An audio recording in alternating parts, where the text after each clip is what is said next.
Welcome to ENN. I'm Brian Baumgartner. And I'm Andrea Dulce, and this is your weekly news update, and the last one of the semester. It's the biggest social networking site on the web. Facebook has more than 1 billion views a day, but when it's keeping up with your friends too much, ENN's Galen Duff has more. It's something millions of people use every day, and arguably one of the biggest distractions to hit the 21st century. 20 minutes here, 40 minutes there. It probably adds up to two to 3 hours. To counter this problem, many students, such as Allison Saring, cut themselves off from Facebook temporarily in an effort to not fall behind in their classes. I actually deactivated my Facebook for a month, and I'm so glad I did that because it kind of put things in perspective for me, and it was kind of like a little bit of like a reality check. Although students still struggle with finding the perfect balance between Facebook and school, it continues to be an effective way to keep in touch. So that I could stay in touch with my new college friends and my friends from high school who had left to go to different schools. I know I check it in the morning before I get started. That's like my news, like the social news. I check, to see what's going on, what's the word on the street. It's hard to imagine a world without Facebook. But in the end, it's all about finding the proper balance. For ENN, I'm Galen Duff. The Barron Forness Library will be offering extended hours for finals week from April 29th through May 10th. The library will be open until 2 a.m. except for Fridays and Saturdays. Speaking of finals, ENN regularly gives some study habits to viewers in preparation for finals week. Students should keep in mind that cramming before a final is less efficient than studying for a little bit every day leading up to the test. Prioritize your schedule, take short study breaks regularly, stay hydrated and get lots of sleep, and before you know it, summer will be here. Stay tuned because coming up we have entertainment and global news, followed by weather and sports.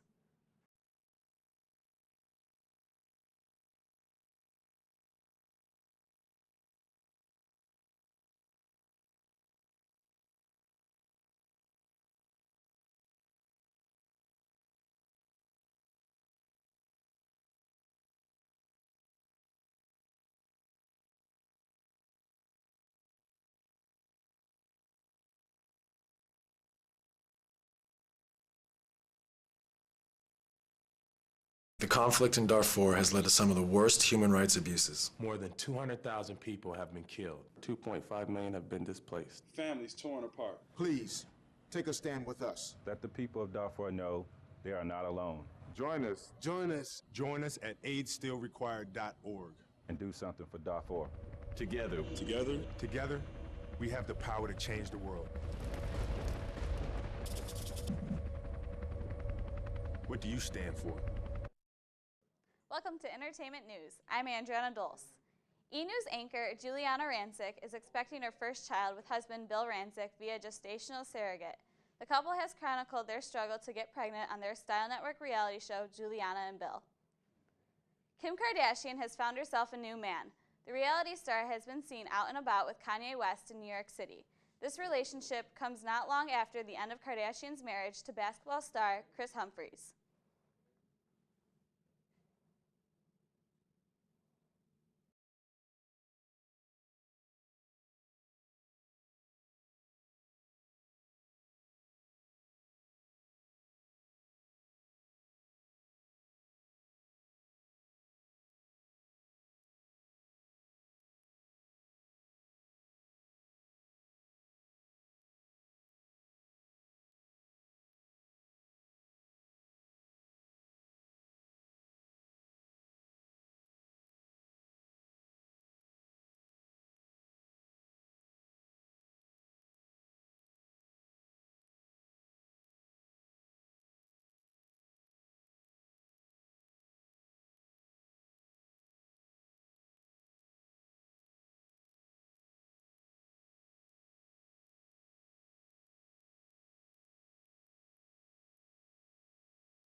Welcome to Global News. I'm Mary Jo Maloney.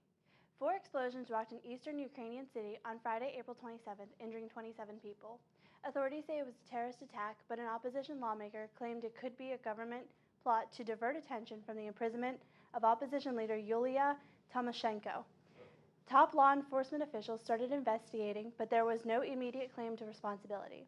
The violence undermines Ukraine's security just weeks before it co-hosts the European Soccer Championships in June. Members of Osama bin Laden's family were deported from Pakistan to Saudi Arabia on Friday, April 27th, less than a week before the anniversary of his death. Among the family members deported were bin Laden's 3 widows and 2 daughters. On March 3rd, the 5 women were sentenced to 45 days of house arrest for living in Pakistan illegally. Since all the women confessed to living in Pakistan illegally, there was no need for a trial. Bin Laden's daughters are 17 and 21. An international court convicted former Liberian President Charles Taylor on Thursday, April 26th. Taylor was convicted of 11 counts of planning, aiding, and abetting war crimes committed in Sierra Leone during its civil war in the 1990s.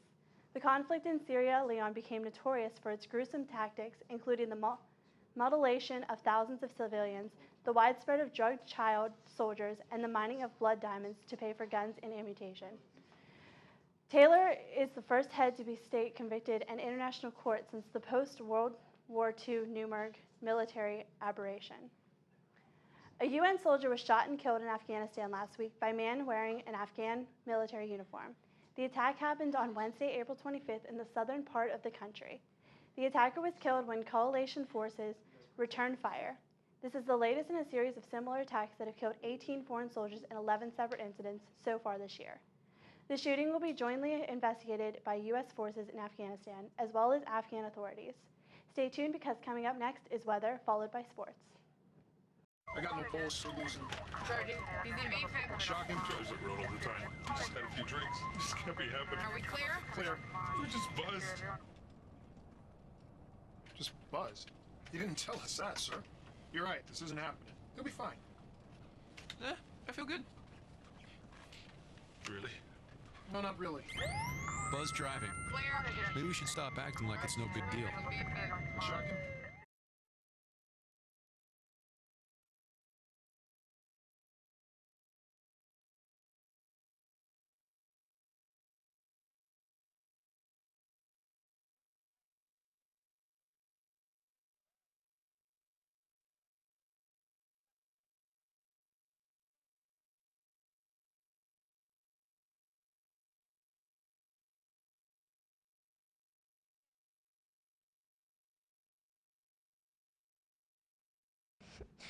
Hi, and welcome to ENN. I'm Janine Herzog, your host for the weather forecast.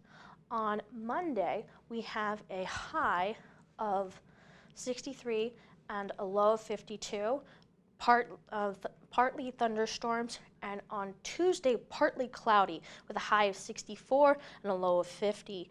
And on Wednesday, we have isolated thunderstorms. High of 74 with a low of 60. Thursday, we have isolated thunderstorms, high 65, low 59. And again, isolated thunderstorms on Friday, high 70 with a low of 56. Thank you for watching. Enjoy the rest of your semester.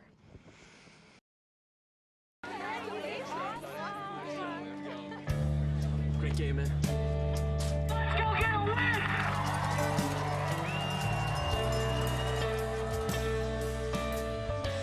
This year's MVP goes to Jake. Take steroids and eventually everyone will see you for what you really are. A fake, a fraud, an asterisk. Don't be an asterisk.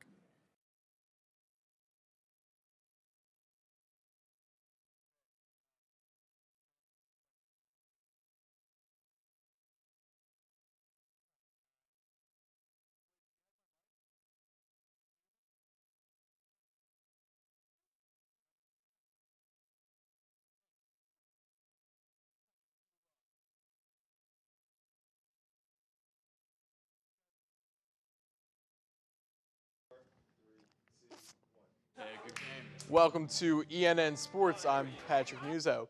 8 new members were inducted into the Edinburgh Hall of Fame this past Saturday. Along with them, Chris Honeycutt received the Sox Harrison Award for Best Senior Male Athlete, while Renee Brown took home the Nancy Acker Award for the Best Senior Female Athlete. Nicole Spencer and Alex Romanius each took home the Scholar Athlete of the Year awards, while women's basketball coach Stan Swank took home Coach of the Year for the second year in a row. The Edinburgh women's lacrosse team saw their season come to a close with a 10-7 loss against Slippery Rock. The loss, however, did not diminish the Scots' record-breaking 7-win season. Abby Mackesy had 3 goals on the day, making that 100 goals for her career.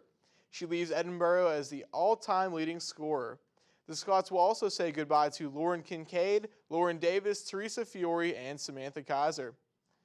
Tabitha Bemis took 8th at the Penn Relays in the triple jump with a distance of 38 feet 11 inches, this coming just a day after she took 5th in the long jump. The jump was the best of the season in the PSAC, and she beat her own personal record by 10 inches. With that jump, she is now qualified for the NCAAs. That's all I have for you today. Until next semester here at Edinburgh, see you out there.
Well, that's all for this week, and until the beginning of the fall semester. We are here at ENN, have had a great time bringing you the news on campus, in the entertainment world, and globally, and more throughout the year. We'd like to say a special goodbye to Kelsey Hartless and Josh Petruska as they graduate and move on to the real world. Thanks for everything you've done, and we'll miss you.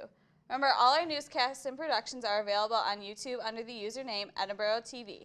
Have a good finals week and great summer, and we'll see you next year.